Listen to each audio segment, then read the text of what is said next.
Oke, Kisah Rasul 1. Yesus terangkat ke sorga. Ayat 8 sampai 9, kita baca sama-sama. Tetapi kamu akan menerima kuasa kalau Roh Kudus turun ke atas kamu, dan kamu akan menjadi saksiku di Yerusalem dan di seluruh Yudea dan Samaria dan sampai ke ujung bumi.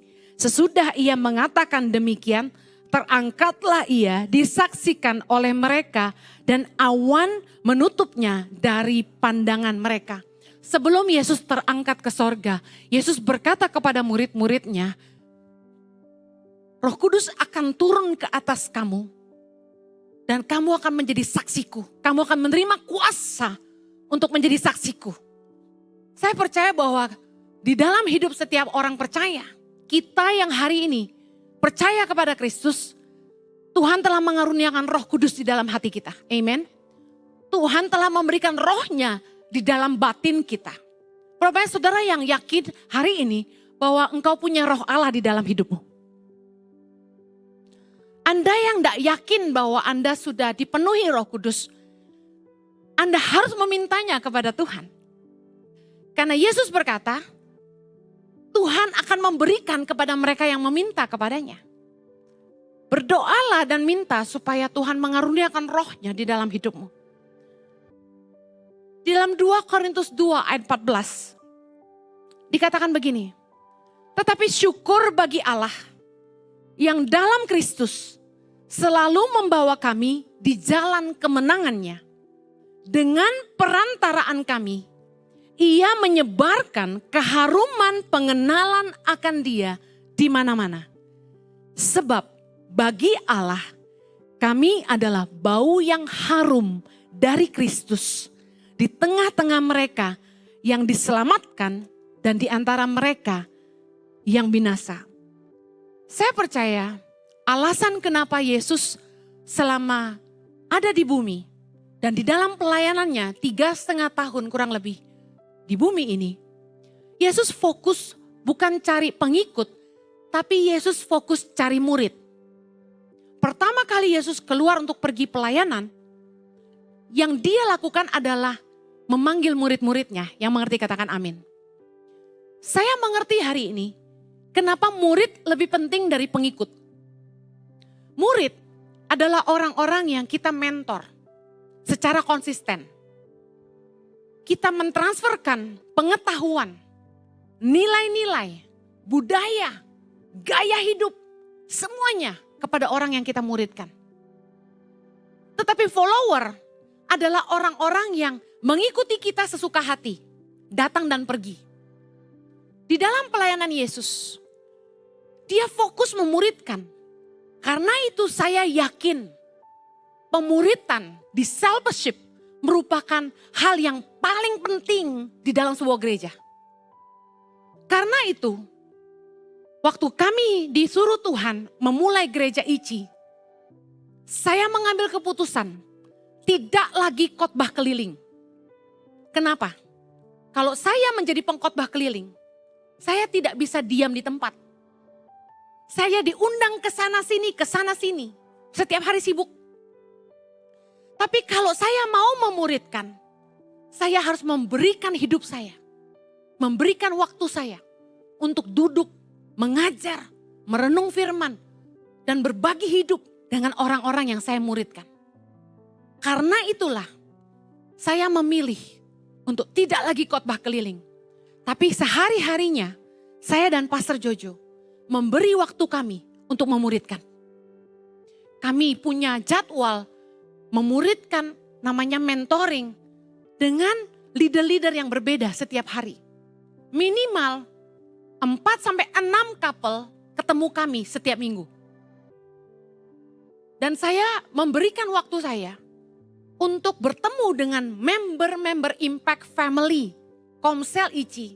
Setiap 3 bulan sekali per Komsel akan ketemu saya. Jadi saya dedikasikan waktu saya untuk discipleship, pemuritan. Kenapa? Karena hanya murid yang bisa bersaksi. Murid dan pengikut 2 hal yang berbeda. Orang yang jadi murid mengenal Kristus dengan baik. Bagaimana Injil bisa diberitakan sampai ke ujung bumi? Oleh rasul-rasul. Mereka sampai berani mati bagi Kristus. Karena Yesus telah memuridkan mereka. Roh Kudus yang memenuhi mereka. Memberi mereka kuasa untuk jadi saksi. Mereka punya keberanian untuk bersaksi kemana-mana. Dan saya percaya orang-orang yang paling mengenal Kristus, mereka lah yang paling bisa menjadi saksi bagi Kristus. Pengikut hanya dengar Yesus ngajar sekali-kali. Tapi murid-muridlah yang menjadi saksi-saksi penting. Pertanyaan saya hari ini. Apakah di dalam kehidupan kekristenan Anda menjadi murid atau pengikut? Murid bicara soal orang-orang yang memberi diri untuk dididik. Memberi diri untuk diajar, dimentor, tertanam, mau ditegur, mau dinasehati. Orang-orang inilah yang akan bertumbuh imannya. Orang-orang seperti inilah yang kemudian bisa menjadi saksi Kristus. Saya dan Pastor Jojo adalah buah dari pemuritan. Kami dimuridkan dari muda. Makanya hari ini kami jadi. Orang-orang yang tidak pernah dimuridkan tidak terbukti dan tidak teruji imannya. Ketika kita dimuridkan, kita ditegur, kita bertahan. Kita dididik, kita dibentuk, dan kita belajar. Mari beri dirimu untuk dimuridkan. Karena itulah gereja ICI sangat mengedepankan kelompok sel group, di mana Anda bisa dimuridkan di situ. Lalu kita punya Bible study. Kemudian kami ajak Anda yang sudah ikut Impact Family untuk melayani. Kenapa? Ketika Anda melayani, Anda masuk dalam ring yang lebih dekat dengan kami. Bahkan ketika Anda menjadi pemimpin semakin dekat dengan kami, Anda akan langsung bersentuhan dengan kami. Saya belajar bahwa Roh Kudus dicurahkan dalam hidup kita supaya kita jadi saksi adalah supaya kita jadi murid-murid Kristus yang bisa memberitakan tentang Kristus kemana-mana. Tanda murid Kristus ada 3.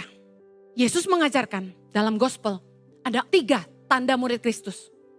Tadi pagi saya bagikan tentang salah satu tanda murid Kristus adalah orang-orang yang hidup saling mengasihi. Yohanes 13 ayat 35. Yesus berkata begini, dengan demikian semua orang akan tahu bahwa kamu adalah murid-muridku, yaitu jikalau kamu saling mengasihi. Ada sebuah culture yang Yesus bentuk di antara murid-muridnya, yaitu kasih.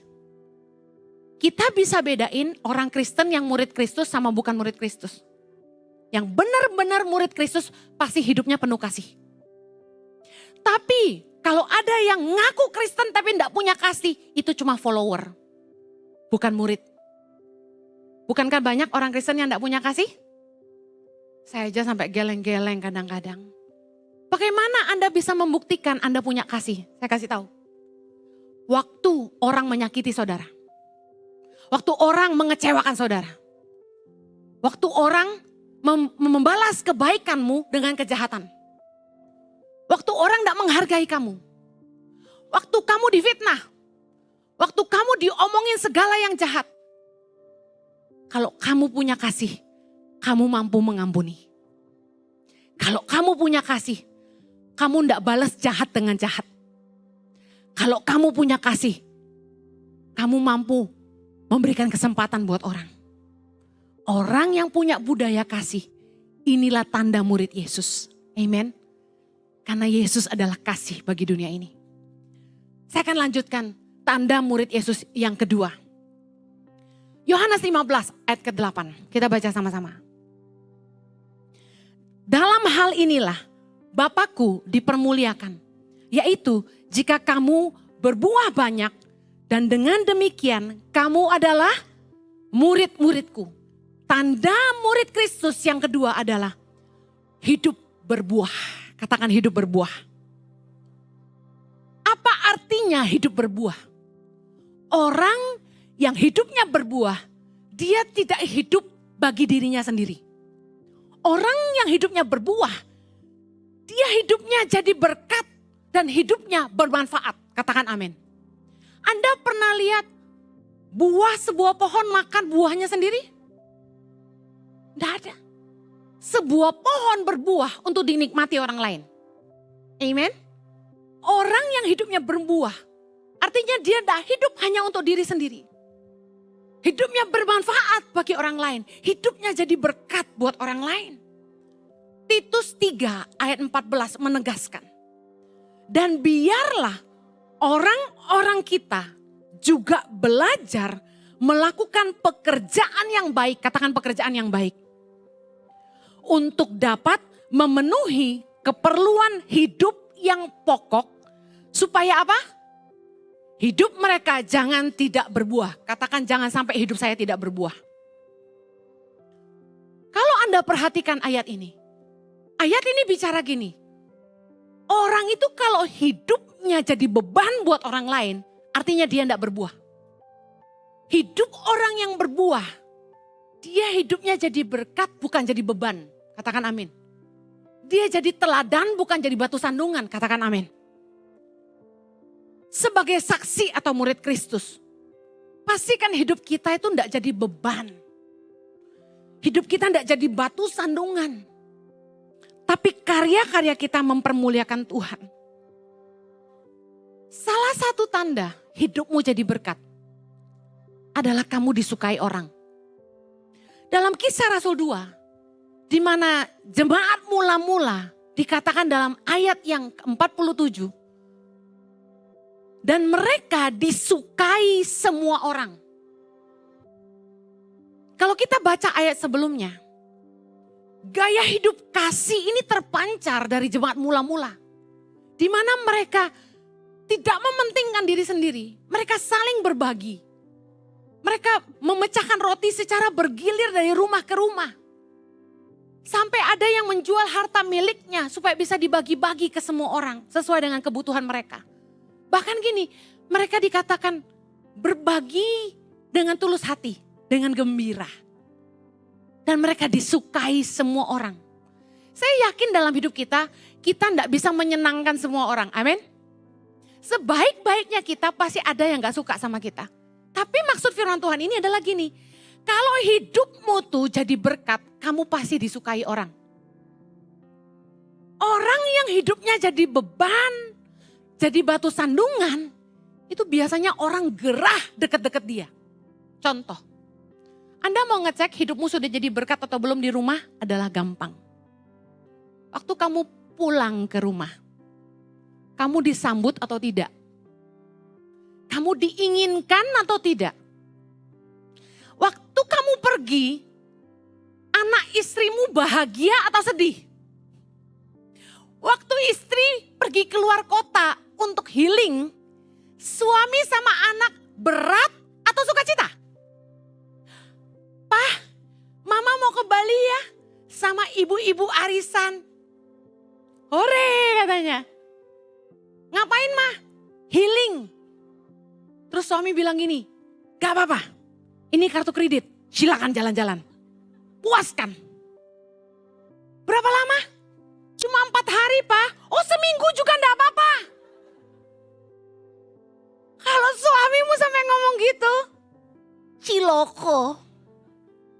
Ono opo iki? Ono welek gombel. Kalau ada suami atau istri yang senang pasangannya mau keluar kota apalagi keluar negeri. Dan dia berteriak haleluya. Ada yang salah. Tapi kalau kamu mau pergi, istrimu marah, ngomel. Kenapa sih masih pergi? Gak bisa suruh pegawai aja? Kenapa masih lama-lama? Gak bisa video call aja? Gak bisa nge-zoom? Berarti Anda dibutuhkan. Kalau kamu kerja di sebuah perusahaan, dan ketika Anda mau cuti, bosmu tuh berat bilang iya, berarti kamu sangat berguna. Berarti posisimu penting. Berarti kamu sebentar lagi dinaikin gaji. Tapi kalau kamu mau cuti, dengan senang hati bosmu bilang gini, butuh unpaid 1 bulan, monggo. Artinya gini, ada nggak ada lu, ora masalah. Itu ciloko. Berarti hidup kita nggak jadi berkat. Kalau sampai hidup kita nggak jadi berkat, artinya kita nggak berbuah. Katakan amin. Firman Tuhan mengajarkan banyak ayat tentang hidup yang tidak berguna. Saya bahas saja secara cepat. Yesus berkata dalam Yohanes 15 ayat yang ke-6. Barang siapa tidak tinggal di dalam aku, ia dibuang keluar seperti ranting dan menjadi kering, kemudian dikumpulkan orang dan dicampakkan ke dalam api lalu dibakar. Wow. Ranting yang tidak berbuah itu dibuang dan dicampakkan ke dalam api. Yang kedua, Yesus ngajarin dalam Matius 3 ayat 10. Kapak sudah tersedia pada akar pohon. Dan setiap pohon yang tidak menghasilkan buah yang baik pasti ditebang dan dibuang ke dalam api. Wow, pohon yang tidak berbuah yang baik ditebang dan dibuang ke dalam api. Lagi-lagi api. Yang ketiga, Yesus berkata dalam Matius 5 ayat 13. Kamu adalah garam dunia. Jika garam itu menjadi tawar, dengan apakah ia diasinkan? Tidak ada lagi gunanya selain dibuang dan diinjak orang. Sekali lagi tidak berguna, dibuang dan diinjak orang. Tidak dihargai artinya. Tidak dibutuhkan. Dibuang artinya apa? Manusia aja tidak butuh kamu gitu. Lihat, hidup orang yang tidak berguna, nasibnya sama. Dibuang. Kalau Anda kerja di sini, dipecat. Kerja di sana, dipecat. Kerja di sono, dipecat. Kerja di sono, dipecat. Anda harus koreksi. Apakah selama ini hidupmu berguna apa enggak? Jangan melankolik. Jangan bilang gini, ya sudah nasib, enggak ada nasib. Kamu harus berubah. Kamu harus hidup berbuah. Katakan saya harus berbuah. Sekarang pertanyaannya, buahmu asam atau manis? Banyak orang yang berdaun lebat tapi tidak berbuah. Dari luar kelihatan hebat tapi hidupnya tidak berguna. Contohnya apa? Kaya tapi pelit. Pinter sih tapi jahat. Pinter ngomong tapi omong kosong. Itu bicara pohon yang berdaun lebat tapi tidak berbuah. Karya-karya kita harus bisa mempermuliakan Bapa di sorga. Itu baru saksi Kristus, katakan amin. Yohanes 15 ayat 8a bilang, dalam hal inilah Bapakku dipermuliakan, yaitu jika kamu berbuah banyak. Jangan sampai kita tidak berbuah dan Tuhan tidak dipermuliakan dalam hidup kita, kita tidak bisa jadi saksi Kristus. Katakan amin. Orang mau lihat, katanya Kristen, jujur enggak? Katanya Kristen, kerjanya excellent enggak? Katanya Kristen, becus enggak kerjanya? Jujur, kita tuh banyak malu-maluin Tuhan, bukannya jadi saksi Tuhan ketika kita tidak jadi berkat di dunia kerja. Ketika kita nipu orang, ketika kita tidak setia dalam pernikahan. Berapa banyak orang nikah beda agama. Yang Kristen malah tidak jadi saksi buat yang non-Kristen. Berakhir cerai. Saya mau kasih tahu. Tuhan mau kita berbuah. Karena salah satu tanda saksi Kristus adalah orang-orang yang berkarya nyata dan hidupnya berbuah lebat bagi kerajaan sorga. Yang mau katakan amin.